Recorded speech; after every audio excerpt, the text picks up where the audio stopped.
आनंद मठ। आनंद मठ और ऋषियों की अनमोल धरोहर को संजोएं।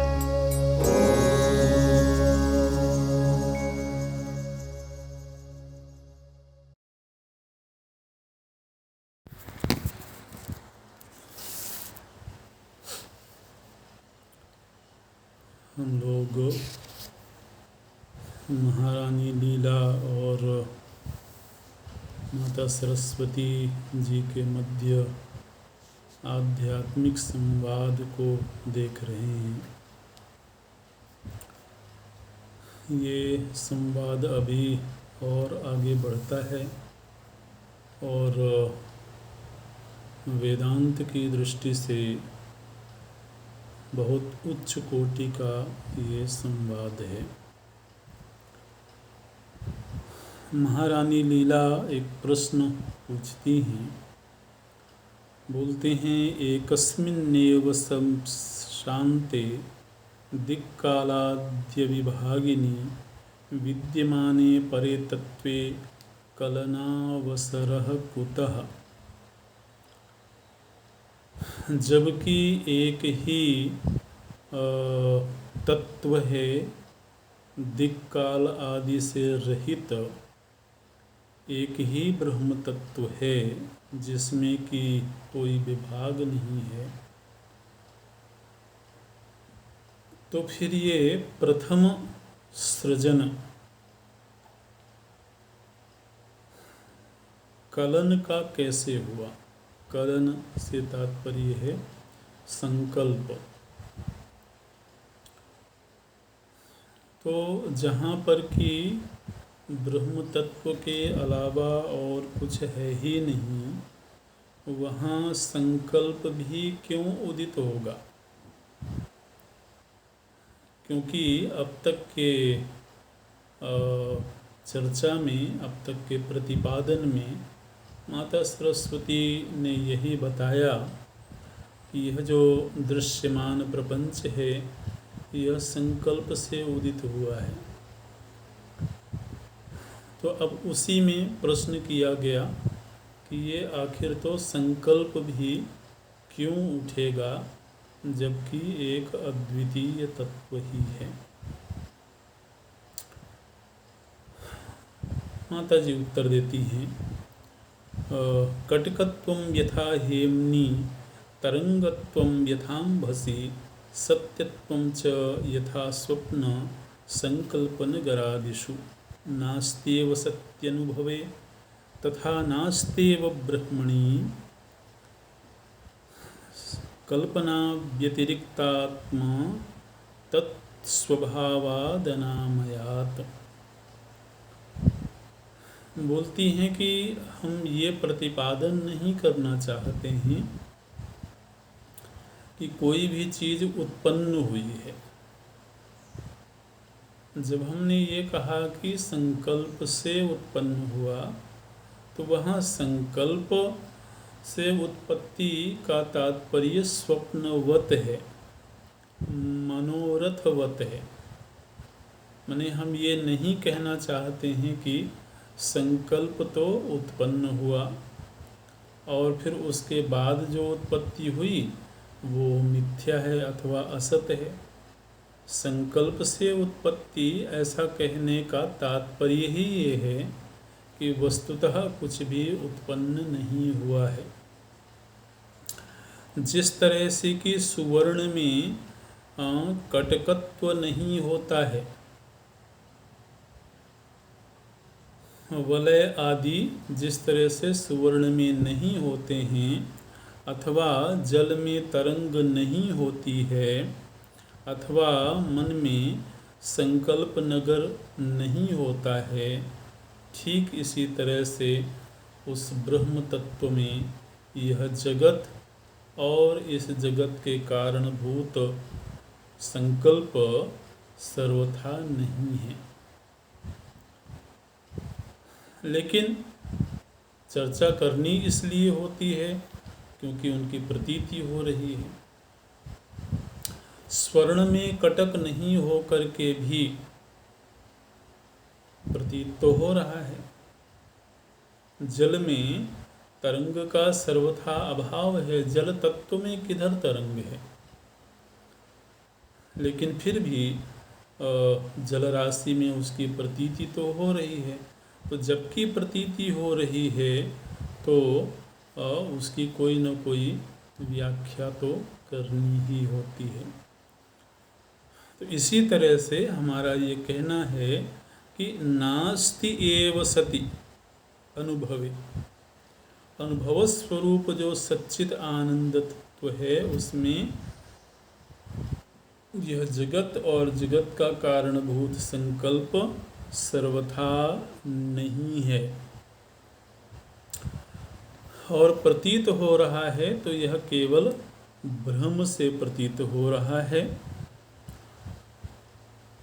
बोलती हैं यदिदं भासते किंचित तत्तस्यैव निरामयं कचनं काचकस्यैव कांतस्याति मणेरिव।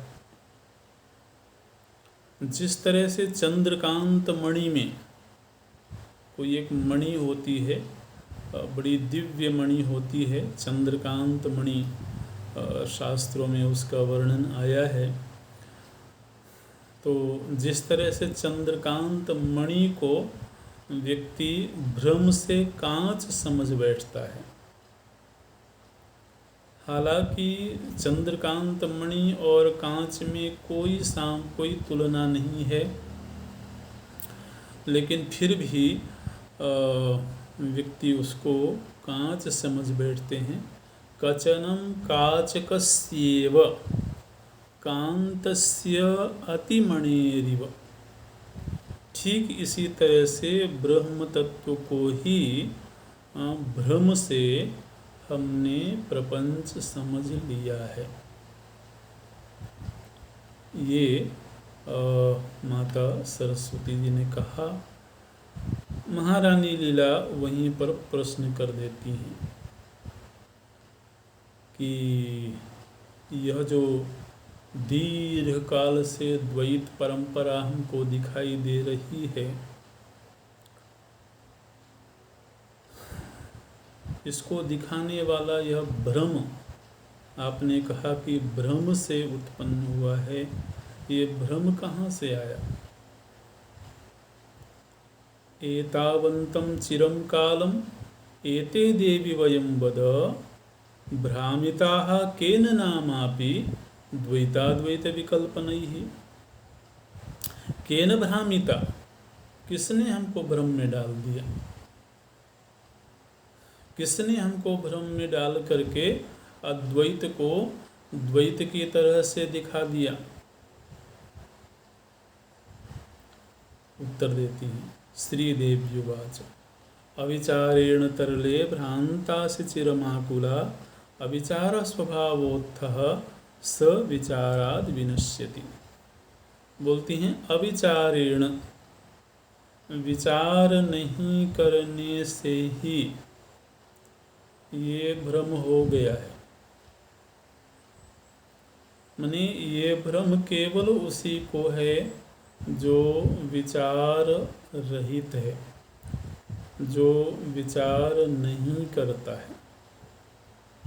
अविचारेण तरले भ्रांतासि, चाहे भले भ्रम कितना ही पुराना क्यों ना हो,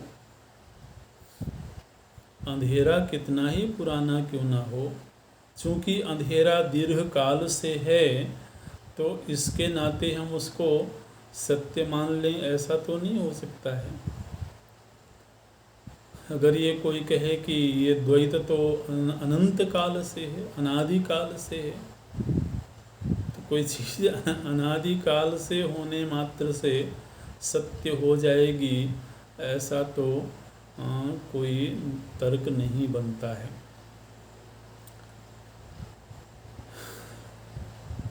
अनादिकाल से इसलिए है क्योंकि अनादिकाल से विचार नहीं हुआ है। जिसने विचार कर लिया है, चाहे वो आज किया हो या आज से पूर्व किया हो या आज से आगे करेगा, जो भी विचार कर लेगा तो उसकी दृष्टि में फिर द्वैत नहीं रह जाएगा। और यह अविचार स्वाभाविक है। मैंने अब यदि कोई इसी परंपरा में चल पड़े कि संकल्प का हेतु भ्रांति है, तो भ्रांति कहाँ से आई, फिर भ्रांति का हेतु अविचार है, तो अविचार कहाँ से आया। तो अब इसके कारण खोज में यदि चलते चले जाएंगे तो उससे कोई सार्थकता नहीं है। प्रयत्न होना चाहिए निवारण का। तो इसलिए अब आगे क्या बताती हैं माता सरस्वती कि ये जो अविचार है ये सहज है। अब अविचार का कोई कारण नहीं होता। अब अविचार को अविद्या का कोई कारण नहीं होता है। तो अब यदि कोई अविद्या का भी कारण खोजने जाए तो इसका मतलब है कि उसके उत्पत्ति को स्वीकार करेगा। किसी भी वस्तु के कारण को खोजने का मतलब होता है उस वस्तु को कार्य मान लेना। इस बात पर ध्यान दीजिएगा, ये वेदांत के भी साधकों के मन में लंबे समय तक ये प्रश्न बना रहता है। तो इसलिए इस पर ध्यान देने की आवश्यकता है कि अगर यह संसार अज्ञान से उत्पन्न हुआ तो यह अज्ञान ही क्यों आया, अज्ञान कहाँ से आया, क्यों आया, इस तरह के प्रश्न बने रहते हैं। तो वो ठीक नहीं है।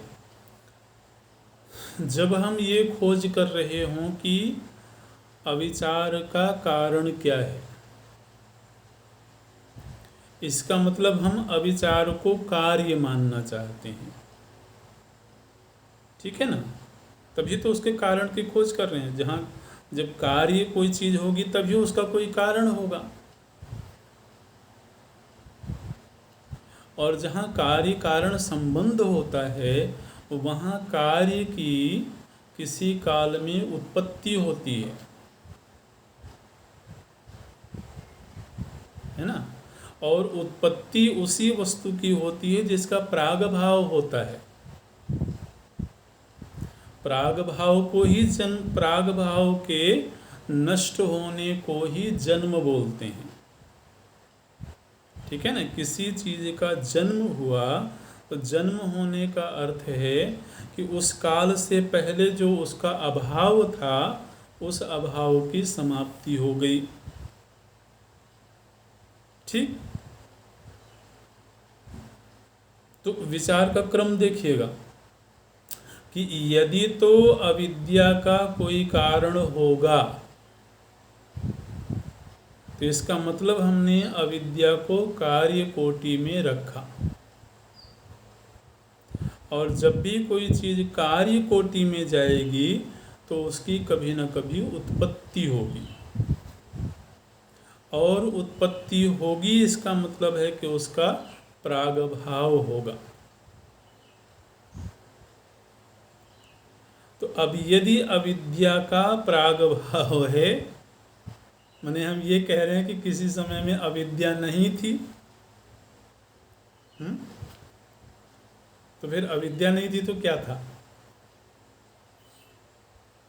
अगर अविद्या नहीं थी इसका मतलब है कि विद्या रही होगी। तो विद्या तो अविद्या का कारण नहीं बन सकती है। एक बात तो ये है, और दूसरे ये है कि अगर विद्या थी पहले और बाद में अविद्या उत्पन्न हुई तो इसमें बड़ी झंझट खड़ी हो जाएगी, क्योंकि आगे भी यदि अविद्या नष्ट होकर के विद्या आ जाएगी तो विद्या पता नहीं कब तक रहे, फिर से अविद्या आ जाए। यदि विद्या के बाद भी अविद्या की संभावना हो सकती है तो फिर मोक्ष अनंत काल के लिए नहीं होगा, फिर आत्यंतिक मोक्ष की संभावना समाप्त हो जाएगी। इसलिए अविद्या का कारण खोजने की आवश्यकता नहीं होती। अविद्या है स्वाभाविक है, सहज है। इसलिए यहाँ पर माता सरस्वती ने विद्या बोला अविचार स्वभावोत्थ। अविचार कहाँ से उत्पन्न हो? बोले स्वभावोत्थ। स्वभावोत्थ का मतलब है कि वो सहज है, अनादिकाल से है। लेकिन ये अविद्या अनादि तो होती है, अनंत नहीं होती है। अच्छा, ये अनंत शब्द को लोगों ने प्रायः देश से जोड़ा हुआ है ना? तो वो भी ठीक है वैसे तो, उसमें भी कोई आपत्ति नहीं है। लेकिन अनंत शब्द वस्तुतः कालवाची है कि जहाँ उसका अंत ना हो रहा हो, है ना, काल में। तो ये अविद्या कैसी चीज है कि ये है तो अनादि, आदि ही न विद्यते यस्य इति, जिसका आरंभ न बताया जा सके उसको अनादि बोलते हैं। लेकिन जो चीज अनादि होगी वो अनंत भी होगी, ऐसी कोई शर्त नहीं है। अविद्या के ही संदर्भ में देख लें तो अविद्या अनादि तो है, लेकिन क्या आगे कहती हैं? स विचारात विनश्यति।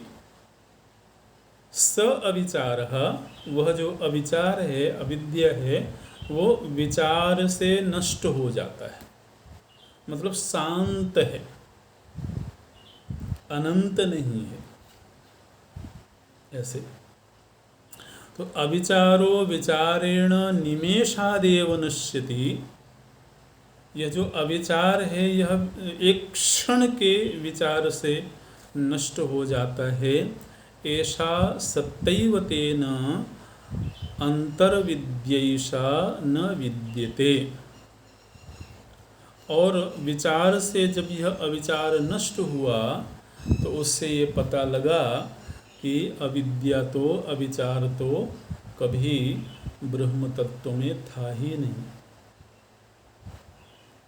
ये तो जब तक हम अपने आप को अज्ञानी मान रहे हैं तभी तक अज्ञान है। बोध हो जाने पर तो ये पता लगता है कि ब्रह्म तत्व में तो अबोध नाम की कोई चीज़ त्रिकाल में थी ही नहीं, नहीं तहाँ पुनि विज्ञान विहाना। वहाँ तो कभी रात्रि होती ही नहीं है, ये बोलते हैं।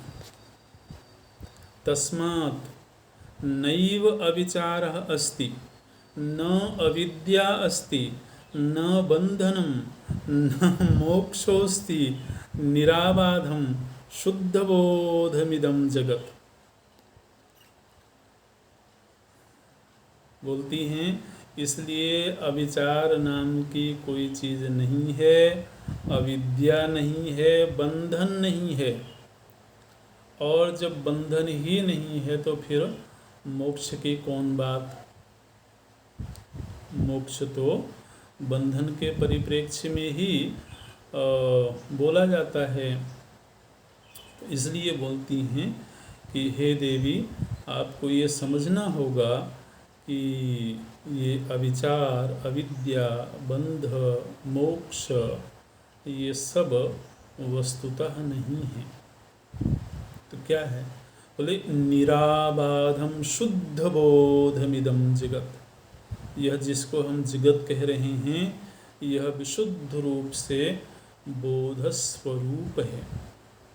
बोध मने ब्रह्म ही जगत रूप में हमको प्रतीत हो रहा है। एतावन्तं यदा कालं त्वयैतन्न विचारितं तदा न संप्रबुद्धा त्वं भ्रांतैवा भव आकुला। इसलिए बोलती हैं कि हे देवी, तुम्हें ठीक तरह से विचार करके और बोध को संपन्न होना चाहिए और भ्रमशालिनी होकर के नहीं रहना चाहिए।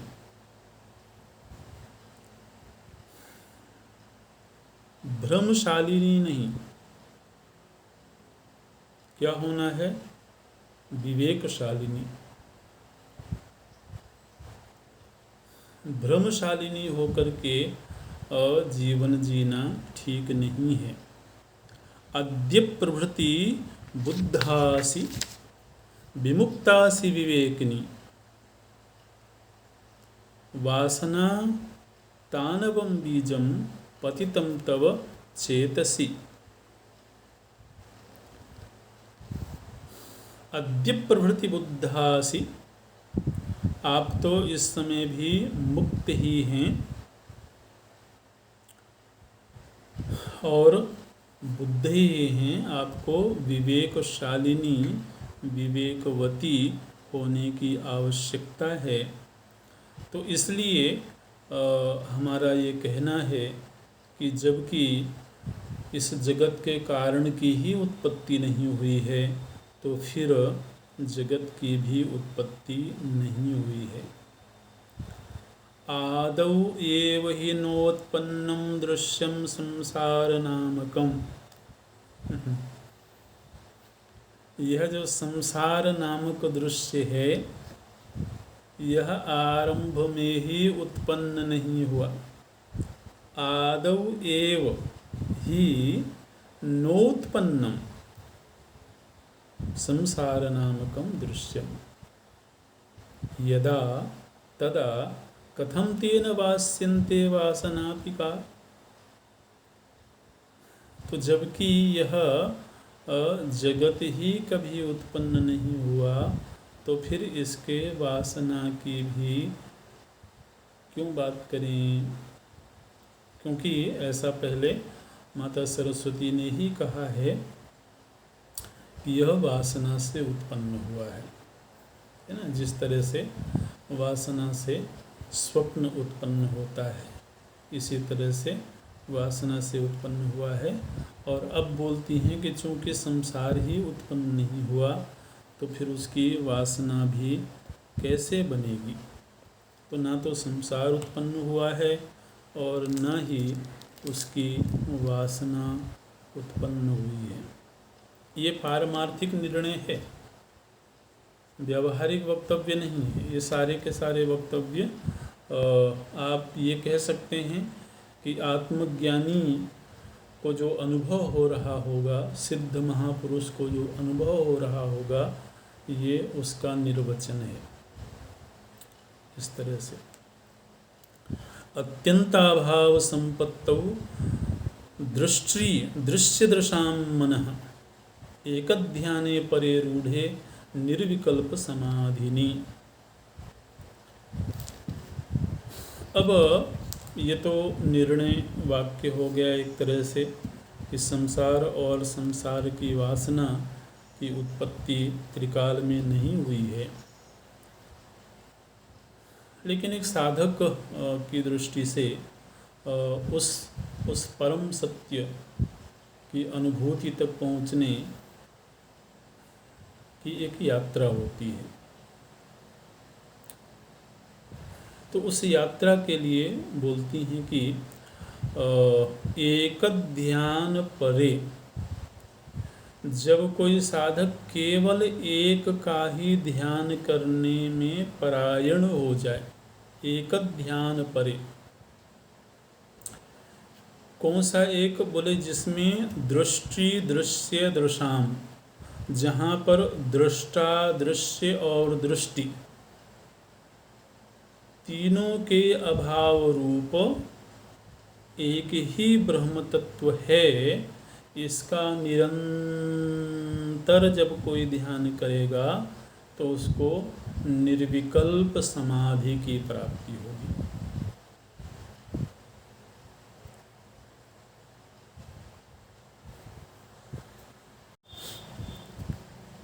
तो बोलती हैं कि एक ध्यान परे रूढ़े निर्विकल्प समाधिनी। एक तरह से आदेश देती हैं महारानी लीला को कि आप निर्विकल्प समाधि को प्राप्त होवे। वह निर्विकल्प समाधि कैसे मिलेगी? बोले अत्यंताभाव संपत्तौ दृष्टि दृश्य दृशाम मनः दृष्टा, दृश्य और दृष्टि, इन तीनों से रहित अत्यंताभाव, जहाँ पर इन तीनों का अत्यंताभाव है, ऐसे एकमात्र ब्रह्म तत्व का निरंतर ध्यान करने से आपको समाधि की प्राप्ति होगी। और जब निर्विकल्प समाधि की प्राप्ति होगी तो वासनाक्षय बीजेस्मिन किंचित अंकुरिते हृदि, उस निर्विकल्प समाधि में जाकर के ही वासना रूपी जो बीज बैठे हुए हैं मन में, जिनसे यह सृष्टि उत्पन्न होती हुई मालूम पड़ती है, वो वासना बीज नष्ट होंगे। क्रमान्नोदमेष्यन्ति रागद्वेषादिकादृशः, और उन वासनाओं से उत्पन्न होने वाले जो रागद्वेष हैं वो भी फिर अंकुरित नहीं होंगे।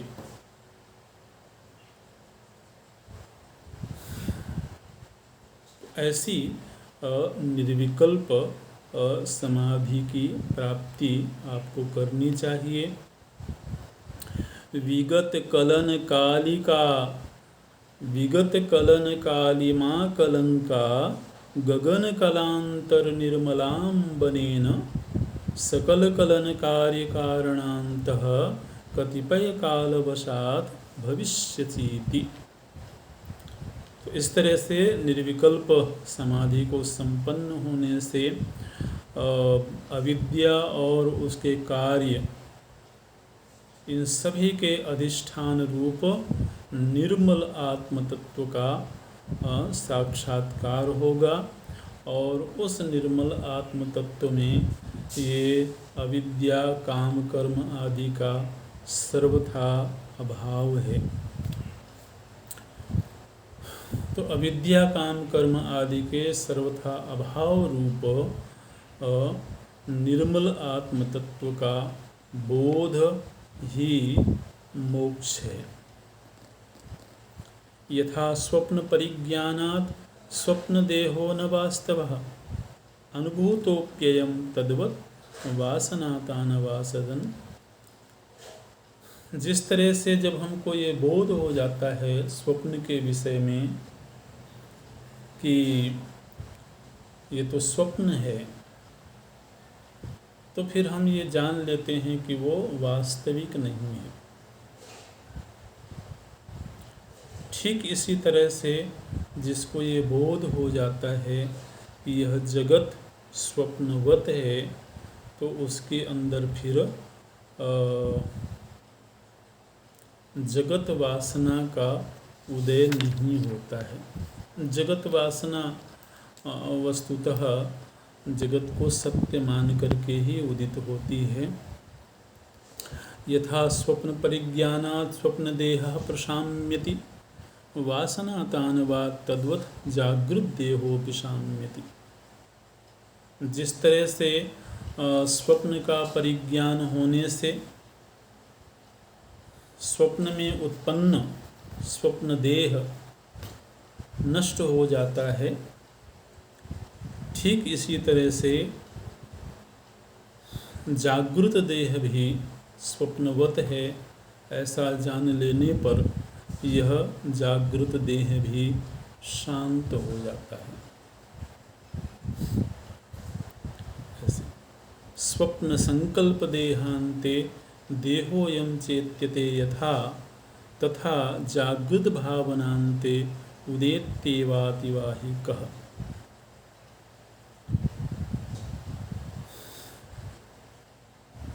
तो यह देह नहीं है। देखिए, एक वासना ये है कि यह देह है, ठीक। एक वासना है कि यह जगत है, ये भी एक वासना है। ठीक इसी तरह से यह देह अथवा यह जगत नहीं है, ऐसी वासना का जब निर्माण होता है, वो सद्वासना है।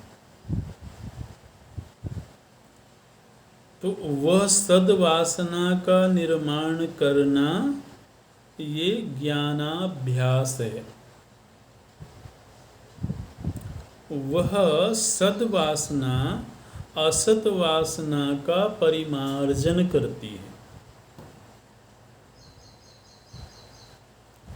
तो वो सद्वासना का निरंतर अभ्यास जब जागृत संबंधी प्रपंच की वासना का निर्मूलन कर देती है, तब जीवन मुक्ति का उदय होता है। क्या बोलते हैं? जागृत्य वासना बीजे तथोदेति विमुक्तता, स्वप्ने निर्वासना बीजे यथोदेति सुषुप्तता। जिस तरह से हमको गहन सुषुप्ति की प्राप्ति कब होती है? जब स्वप्न संबंधी वासना शांत हो जाती है। ठीक है, स्वप्न वासना यदि जागृत बनी रहे तो स्वप्न का निर्माण करती रहेगी। इसलिए स्वप्न वासना जब शांत होती है तब सुषुप्ति की प्राप्ति होती है। जिस तरह से, इसी तरह से जागृत वासना की जब शांति होती है तो जीवन मुक्ति का उदय होता है।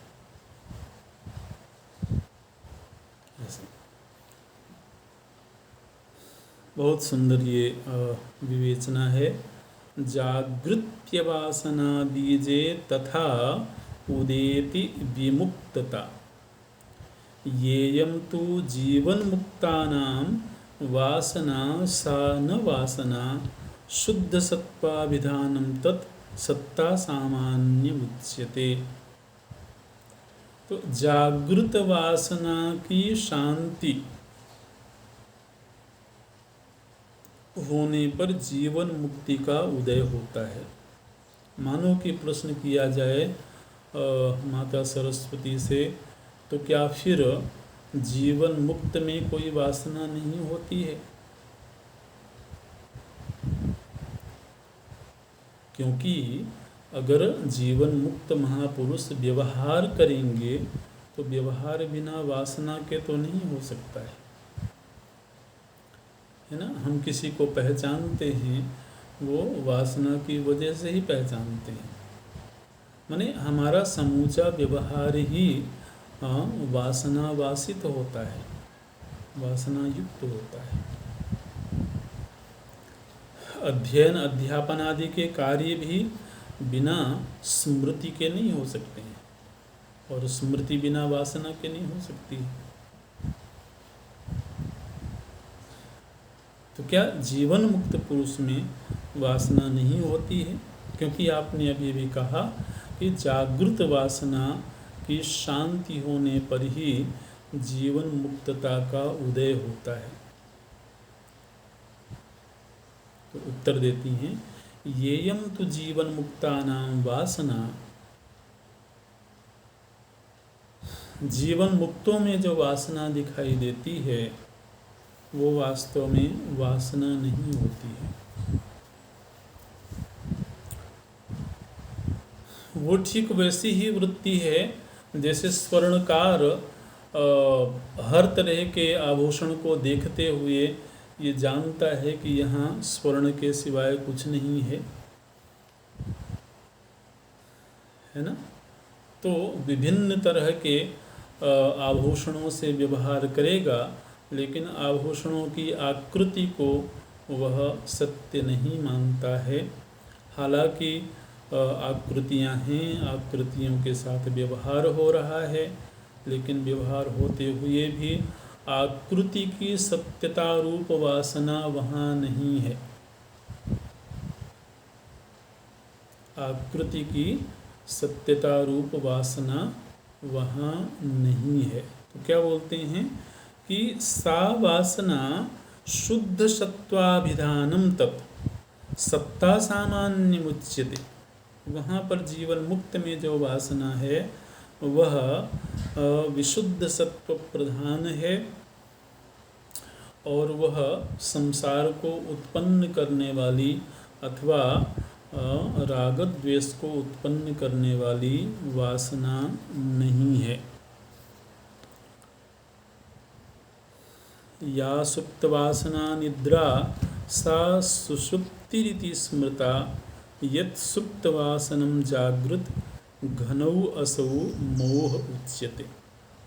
अच्छा, एक और तुलना करते हैं। बोले कि जिस तरह से सुषुप्ति की भी अपनी एक वासना होती है, सुप्त वासना निद्रा, तो सुषुप्ति की भी अपनी एक वासना होती है। जो वासना जब उदित होती है तो वह पुनः पुनः उस जीव को सुषुप्ति में ले जाती है। वासना से प्रेरित होकर के ही अवस्थाओं का परिवर्तन होता है। जागृत वासना शिथिल हुई, स्वप्न वासना उद्दीप्त हुई, तो जागृत अवस्था का त्याग करके स्वप्न में चले गए।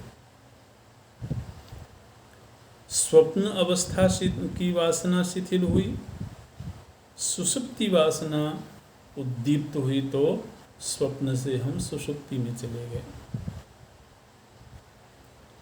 और पुनः जब जागृत की वासना उद्दीप्त होती है तो हम सुषुप्ति अवस्था को छोड़ करके जागृत में आ जाते हैं।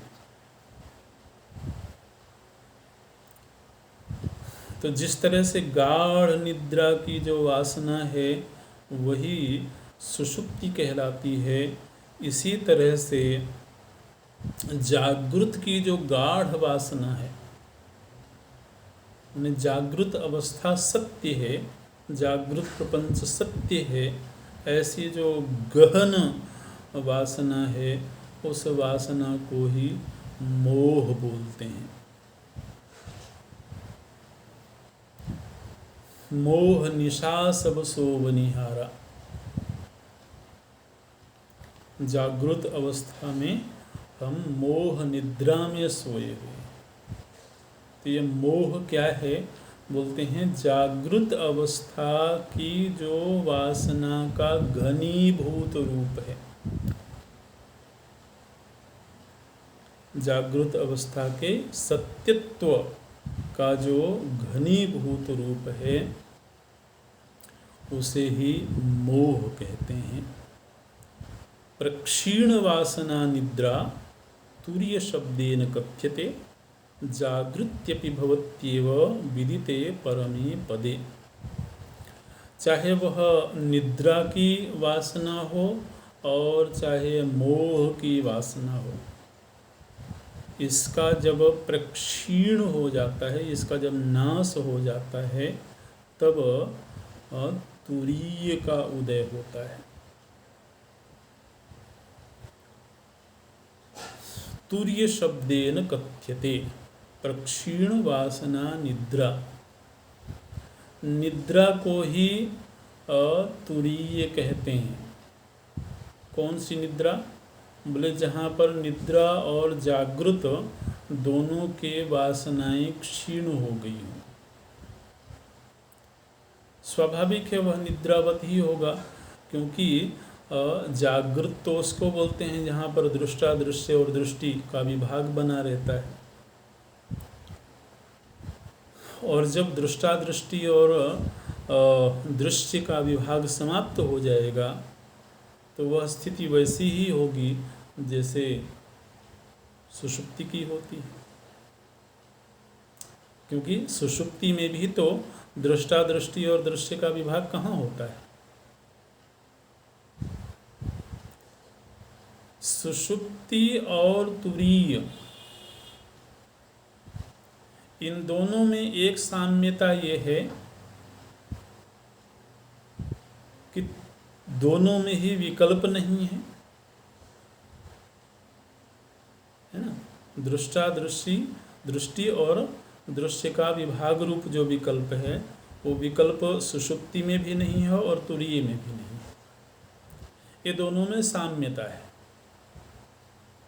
भेद क्या है? सुषुप्ति में सुषुप्ति की गाढ़ वासना विद्यमान है,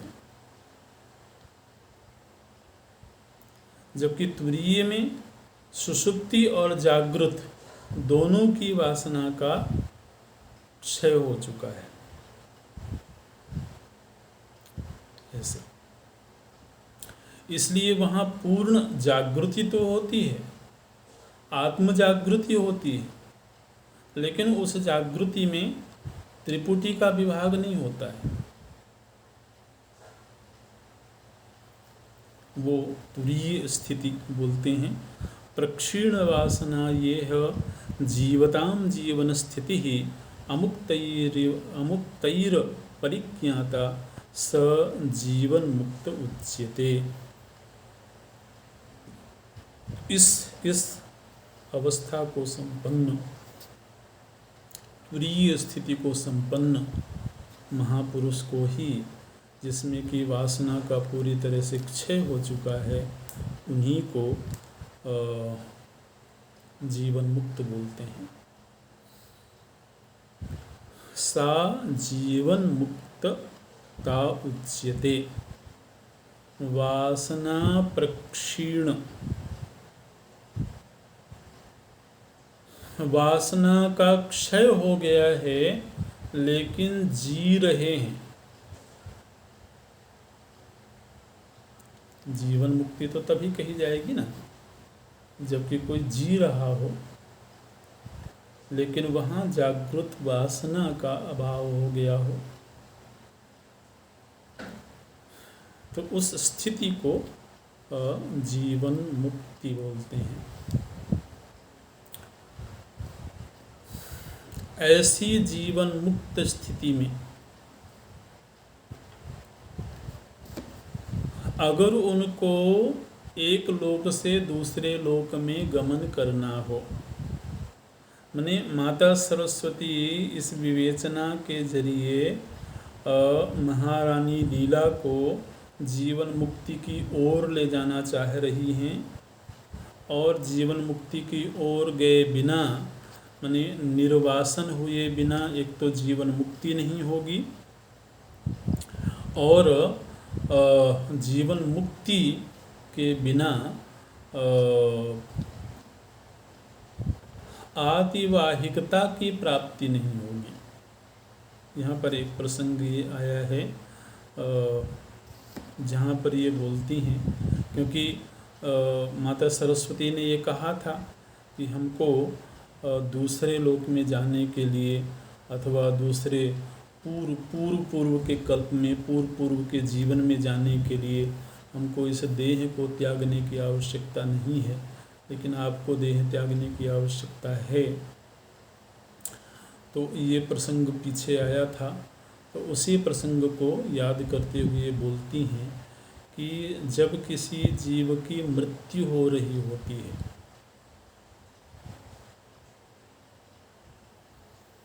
तो उस समय स्थूल शरीर का त्याग करने से पहले ही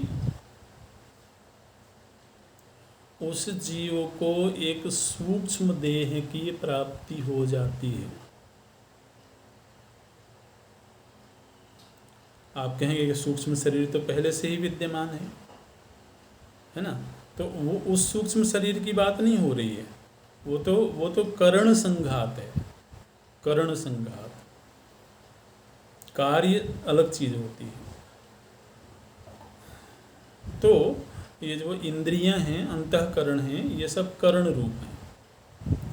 इनको वहन करने के लिए किसी शरीर की आवश्यकता होती है।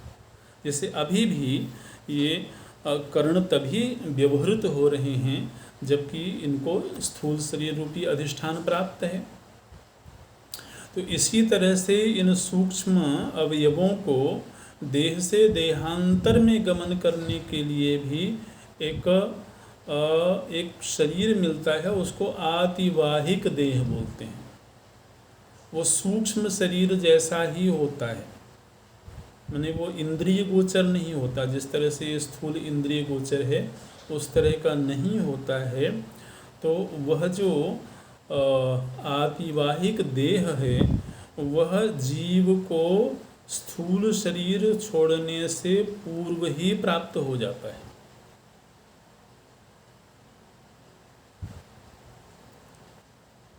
वो कुछ क्षण में ही वो घटना घटती होगी, वो काल का जो अंतराल है वो बहुत कम रहता होगा।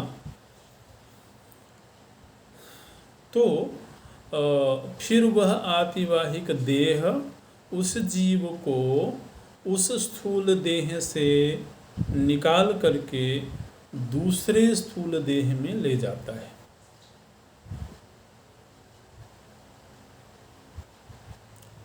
ठीक इसी तरह से जो जीवन मुक्त महापुरुष हैं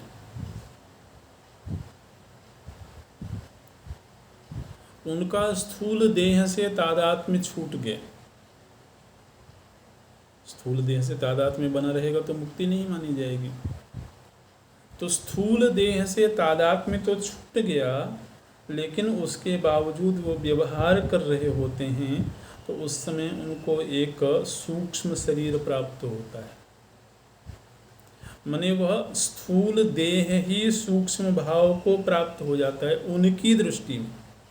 हमारी दृष्टि में तो वो स्थूल शरीर ही व्यवहार कर रहा होगा, लेकिन उनकी दृष्टि में वह स्थूल देह ही सूक्ष्म भाव को प्राप्त हो जाता है। और फिर वह सूक्ष्म जो कि चित्त रूप होता है, वह देह कैसा होता है? बोले चित्त रूप देह होता है। बोलते हैं आतिवाहिकताम यातम बुद्धम चित्तांतरैर्मनः सर्ग जन्मांतर्गतैः सिद्धैर मिलति नेतरथ। तो वह चित्त रूपी जो देह है वह केवल सिद्धों को, जीवन मुक्तों को प्राप्त होता है। और वो चाहें तो उस चित्तमय देह के जरिए वो किसी अन्य लोक में जा सकते हैं। तो इसलिए तुम्हें भी पहले जीवन मुक्त होना पड़ेगा, फिर तुम्हें वह चित्तमय देह प्राप्त होगा, और फिर उस देह से तुम उस पर्वत ग्राम में जा सकोगी जहाँ जाने की इच्छा तुमने व्यक्त करी है। ऐसे इस चित्तमय देह की प्राप्ति के समय अहंकार का पूरी तरह से नाश हो जाता है। लेकिन यह चित्तमय देह मतलब स्थूल शरीर से तादात्म्य भंग ये आसानी से नहीं होता है। इसके लिए एक दीर्घ अभ्यास की आवश्यकता होती है। यदा ते अयम अहम भावः स्वभ्यासात् शान्तिमेष्यति तदोदेष्यति ते स्फारा दृश्यांता बोधता स्वयं।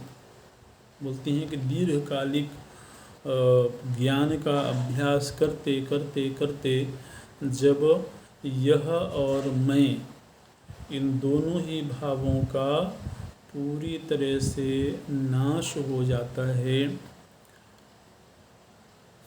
तब जीवन मुक्तता का उदय होता है। इस तरह से ओम यही पूरा करते हैं।